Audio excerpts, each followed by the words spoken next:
how do you think Infinity Wars are gonna go down? Because I feel like with the Infinity Wars, there's gonna be so many characters that we're gonna have by the time that first movie hits. And Hmm. one of the characters I meant to mention during the Infinity Cast proper was Doctor Strange. Like I'm thinking that what if Doctor Strange shows up as early as Civil War, not necessarily as Doctor Strange, but as Stephen Strange, and Yeah. maybe they're just not listing him. Kind of like a few movies, they don't list characters until the movie is released because they want to maintain that surprise. Like Seven, we didn't know that that famous actor was going to be the serial killer. Like he wasn't Hmm. even listed in the credits because he wanted to maintain a big surprise and secret. Hmm. So what if Stephen Strange shows up in Civil War? But anyway, going more towards Infinity Wars. Whoops. So anyway, going towards more towards Infinity Wars, I almost feel like Thanos.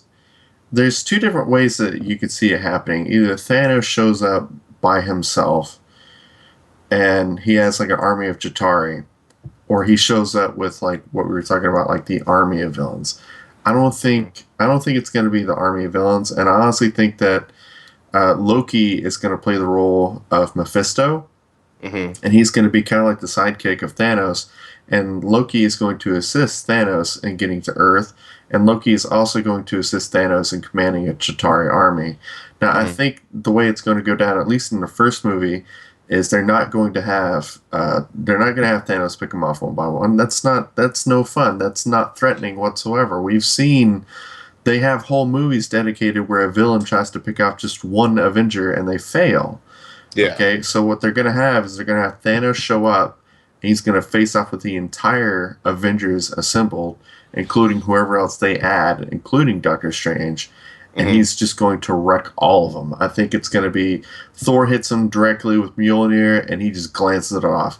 Iron Man comes out with, let's say Iron Man comes out with like Supreme Iron Man or something like that. Like he's by this Yeah, point the he has something superior crazy. Iron Man and all Yeah, that. Superior Iron Man, and he hits him.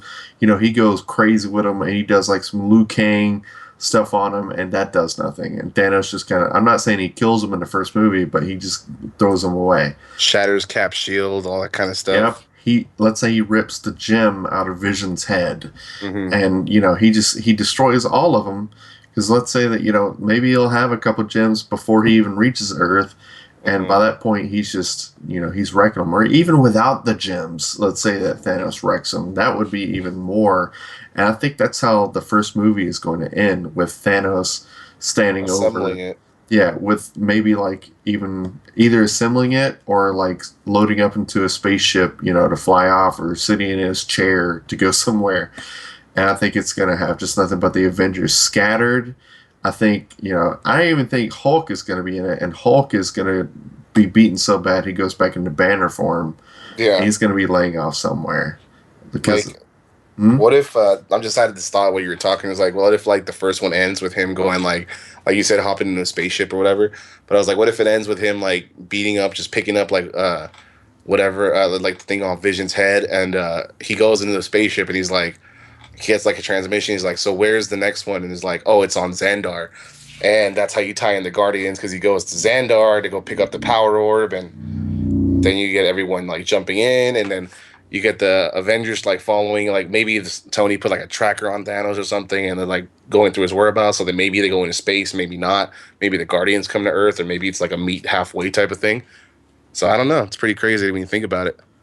Does Guardians 2 come out between the two Infinity Wars, or is Yeah, it good? Guardians 2 is going to be in 2017. So it's before Infinity War. Hmm. So my biggest hope for that is that they introduce Adam Warlock. Or at least someone to play that role as Yeah. general leading it. I couldn't imagine anyone else leading Adam Warlock's role, because he was pivotal. He was pivotal in that role where he was telling everyone what to do, and including Doctor Doom was very important in that as well. Yeah, it's a shame we don't get him, but Yeah, yeah. I don't know. As far as the second movie, I feel that everything is going to be resolved and everyone's going to be happy and stuff like that. I feel like it's kind of like with Ultron, when Wanda was screwing with everybody and she yeah. just kind of ripped the Avengers apart, and they had to go through that emo phase where like Thor had to go take a bath, and so they all had to go do their own thing. They all had to go kind of do whatever. I don't feel like it's going to happen. I think when Thanos destroys them, I think that's going to kind of bring them all together. I don't think there's going to be any downtime with that. I feel like they're going to refocus, and everybody understands this is recruit more. Yeah, like because if you remember, like in the next two movies, it's like Infinity War Part 1. Then the next one right after that's Captain Marvel. And then you have Black Panther. No, I think it's Black Panther and then Captain Marvel. So they might go like because Captain Marvel's a heavy hitter. She can go toe to toe with Thor and the Hulk. So if they go to recruit Carol Danvers or whatever they end up making her origin story be, because supposedly she wasn't supposed to have a cameo in Age of Ultron, but they cut her out last second because they thought it was too overcrowded. So for all we know, there might be a Carol Danvers right now on Earth, but we just haven't heard about it. So they probably go recruit Carol Danvers. They probably recruit, they probably start getting like everybody they hear about. Like they'll go get Daredevil. They'll go get Punisher. I don't know about Punisher, but they'll go get Daredevil, the Defenders. They'll go get, the Secret Warriors. Maybe Coulson shows back up. Inhumans. So, yeah, Inhumans. What if I just had an idea? Towards the end of Infinity Wars, let's say everybody smashed and Thanos flies off. Yeah. What if Coulson showed? Kind of like this would be such a cool reign-in. Remember what started Avengers 1 and what really brought everybody together was Coulson's death. Yeah. So Infinity Wars 1, let's say that after everyone gets completely demolished, what brings them all back together was Coulson coming back. Yeah. And although that may be kind of deceitful, I think they would be more okay with seeing Coulson more so than, oh my God, why did you do that? And then that's when Coulson comes up and it's just like, guys, it was a rough day. Like, you know how Coulson is. Like, he'll say something witty. It's just like, oh, we've had better days. We can go get some shawarma after this. But first, I want to show you guys something. I guess it's time to do a little bit of recruiting. Yeah. I want to introduce you guys to Sky. And it would be like this whole like Inhumans introduction. Yeah, like they're not even aware the Inhumans exist. So like the Inhumans just get brought up by Coulson. That would be really cool. Exactly. And what if by then like Shield, the next Age of Shield, they really go into Inhumans and they have these game-breaking characters? Like, what if they do find an Inhuman that's like a Dr. X, like a Magneto or something like that? Like they'll find these Inhumans, kind of like what was the teleporting dude? Gordon. Like that's Nightcrawler right there. I mean, that's a power that's unbelievable right there to be able to teleport around and stuff like that. Mm-hmm. Give it some time and they're going to find someone that's just like that or stronger or something like that. And I mean, once they start introducing the royal family, like that's going to be Black Bolt. A whole bunch of game changers in there. We might get Black Bolt and the royal family showing up before the movie. Like the movie might just be about them versus like, maybe Maximus the Mad or somebody like that. But they might introduce the Inhumans way before that. Like we're getting Black Panther way before in Civil War in full costume. So we don't know who's going to pop up where now. That's the thing. That's the beauty of the Marvel Universe. You don't know who's going to show up in whose movie.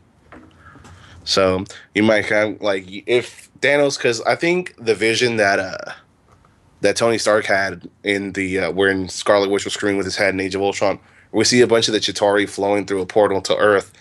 Like I think for a ground team, the Defenders would be good like that. So they introduced like you ever met the Devil of Hell's Kitchen and like Daredevil and the Defenders show up, and like they're the ones fighting. Like it's like them, Hawkeye, Black Widow, and all like the lesser powered heroes are like all fighting them as like a street team. I would love to see some stuff like that. Yeah. So I'm telling you, dude, Infinity Wars, it's gonna have to be one of these movies that's at least 3 hours long. Yeah. And if it's not at least 3 hours long, I'm gonna be like, oh, really? Just want a Groot and Hulk team up. Yeah, that would be pretty cool. I'm gonna watch the hell out of that. That would be another character I'd throw into the mix with like Scott Lang and Star-Lord and Tony Stark. I'd throw in Rocket in there too to talk some shit. I think that'd probably be some funny stuff coming out of that.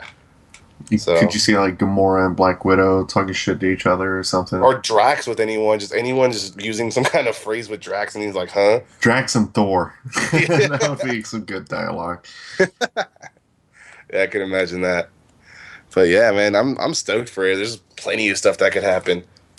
It's just I mean, as a fan, like I've always been more of a street level hero fan. Like that's why I love Daredevil. I love, Spider-Man, Iron Fist, everyone like that. So I'm stoked to see them.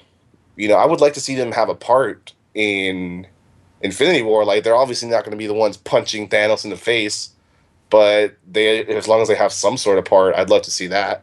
Yeah. Yeah, that's true. Because you kind of don't want to see like a rerun of Avengers 1 where the Chitauri come in and they're just dispatching of them. Like Hawkeye's down there just killing random Chitauri that you don't care about. And Yeah. like you don't really see the effect of what he's doing, especially there towards the end when it's just like, of all that killing they did, they still get surrounded and shit. Like, you know, Yeah. kind of want to see him do something of importance, I Like you guess. kind of want to see him lose a little bit too, like get overwhelmed at certain points. Like that's the thing that I feel like they could have done a little bit better in Age of Ultron. Like I assume due to that first poster they ever released, like, you know that poster I'm talking about where it's like all the Avengers in one poster and they're just like getting completely overrun by Ultron bots. Hmm. Like I thought it was going to be more like that where they were getting all overwhelmed by it. But they weren't. I mean, they were holding their own. They were kind of dispatching them with them, kind of like the Chitauri and stuff like that. I just thought they were going to get overwhelmed and start to lose, but they really didn't. So that's kind of what I would hope to see if they were to bring like another street team to come in and fight. Like I want to see Daredevil get his ass beat, like all of them get their ass beat, and then like regroup and get up and then figure out a way to win. Like that's the kind of shit that brings up the drama level, I guess you could say. Yeah, So I mean, honestly, in Ultron, Wanda did more damage than the Ultron bots did. yeah, oh yeah, Like during the Ultron bot fight, like it was just like it was exactly just like the Jatari fight, to pretty be much. honest, where they were just demolishing the Ultron bots, and even Ultron kind of got his ass beat. Like Ultron never like fully unleashed and like wrecked people ever. Like Yeah, it was just one of those things where it's just like, come on, man, give us something. yeah. Like he was kicking Thor's ass for a minute, but I mean, after that, like Hulk went in and wrecked him, and like Vision hit him with the hammer, and it was like, Ultron wouldn't go down like that, but This you know is how that fair. goes. But Yeah. yeah, so like if the whole Infinity War things pans out like we're talking about, like what would be the number one fight you would want to see? Like Thanos versus who? Oh man, I don't even know. Like it really makes you wonder if they're going to bring in the whole celestial side of it. Because if they do that, obviously, like this is the reason why it has to be over 3 hours. If they do that, the Avengers, they were an afterthought when they fought Thanos. Yeah, Even like the Avengers like kind of went in as like the Marines. They went in first. And then secondly, you had like the Celestials came in and they started like throwing whole planets at them. yeah, And then you had like the gods come in, you know, you had like Galactus, and then you had yeah. You had like the Avengers, the cosmic, like Silver Surfer and all that, and then you had the Celestials, the gods, et cetera, like that hierarchy coming in. and like the final fight was like Eternity and Thanos, and it was just that was such a cool frame that they did there, where it's just like little tiny Thanos jumping up against this big ass Eternity, basically. Hmm. It encompasses galaxies and everything. Yeah, That would be interesting if they do that. I just don't see them doing it. that's why it's kind of cool that they at least they acknowledge that Eternity's there, that it exists somewhere. It exists like that. Just tickled the hell out of my nerd spot when I saw that in Ant-Man, because I was just like, it's just like you hear Hank Pym just going eternity and it's like echoing, then you just see the silhouette like zoom out and you're like, oh my god, I know what that is. Like so many people must have not caught that, but you Yeah, know, I did especially catch that, and I'm disappointed. yeah, I remember because I was sitting next to my brother and like the only thing he was doing, he was just like tapping me like super hard. He was like, oh my god, you see that? I was like, dude, yes. Like, because we knew exactly what it was, and I feel like other people in the theater are like, "What are these guys like geeking out about?" But we knew, and it's just awesome that they're acknowledging that Eternity is a part of this, and they've already shown the Celestial and Guardians of the Galaxy, Mhm. so it's very plausible that they might introduce them fully for Infinity War. So it's just a shame, but that we won't get to see like a Silver Surfer versus Thanos, because Silver Surfer had like such a huge part in that, Yeah. and another thing I was going to bring up too is that you talked about Loki playing the part of Mephisto. For all we know, Doctor Strange might introduce Mephisto before that. It's For all we possible. know. For all we know. Like, we don't know who the villain is yet or anything like that. So if they introduce Mephisto, then you probably already know where it's going. Yeah, I think I would enjoy it more if it was Loki, because I've always liked Loki as a mythical character back in during the what was it, Greek and Roman mythology and stuff. Loki, the god Yeah, of tricks and stuff like that. Norse mythology. But um, Mm. I don't know. Like, to me, it feels like Thanos is just a guy who's going to take no shit. Like he's just not gonna take anyone's shit. And to me, like I feel like Loki's already failed him, so he's not gonna be very lenient with them. Like the only way I see something happening where is like Loki using his, his charm or whatever, like his talks his way out of it with Thanos. You Well, know? my justification for Loki is when Ragnarok comes around. All right, so number one, Loki has experience with a mind gem, so Yeah. that's automatically that makes him an asset. Number two is when Ragnarok happens, it's basically going to be Loki fucking up Asgard. Asgard. So Yeah. it's going to be one of those things where it's just going to be like, I'm sure Thanos, he recognizes that Loki failed him, but at the same time he's going to notice that he just took out a key opponent that Thanos could encounter when he's assembling the Infinity Gauntlet, which is basically Asgard, Yeah. Odin, the Sky Gods, all Even Thor, those. like Yeah, he's going to occupy Thor, and maybe Loki occupying Thor allows Thanos somewhere along the line to take a gem or mhm. something. I don't know. Yeah, it's very possible. Like that's just what I was thinking because like you know how Thanos was talking to Ronan in Guardians, where he's like, he didn't take his failure too lightly. So I can assume that Loki, he didn't just like not get him the Tesseract. He also lost the Mind Gem to him. Well, So also though, was how closely related are the Chitauri and Thanos? Are the Chitauri just another tool that Thanos is using, or is he like there's the just I general think of I Chitauri? think there's just a tool that they're using, kind of like I don't know. It's not really explained because the Chitauri are like a whole different thing. They've never really been used by Thanos in any of the comics, as far as I know. Thanos has always been like kind of like a lone wolf or like rolling with like a tight pack or something. But I don't know. Like it could be like he just commands them, kind of like how Ronan for some reason had Sakarans in Guardians for some reason. Like they never really explained that either. Hmm. So I don't know. So I feel like maybe Loki failed the Chitauri more so than Thanos, and maybe Thanos won't take it personally. Yeah, but like Maybe. Thanos wants the gems, not the Chitauri. Hmm. So I mean, technically, he was going to go send him to get the Tesseract, get him which is the space gem, and they were talking about like, I think, okay, here's the thing that I think they wanted the space gem for, is because they're going around the galaxy trying to collect these stones.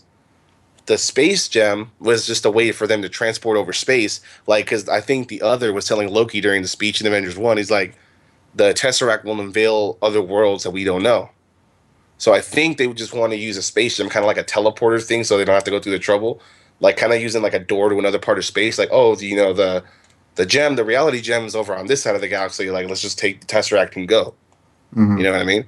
So I think that's what they wanted to use it more. Like Thanos probably use it as a tool to facilitate for his search or something. I don't know. That just kind of makes sense in the continuity. Yeah, and possibly maybe you need the space gem in order to find the time gem.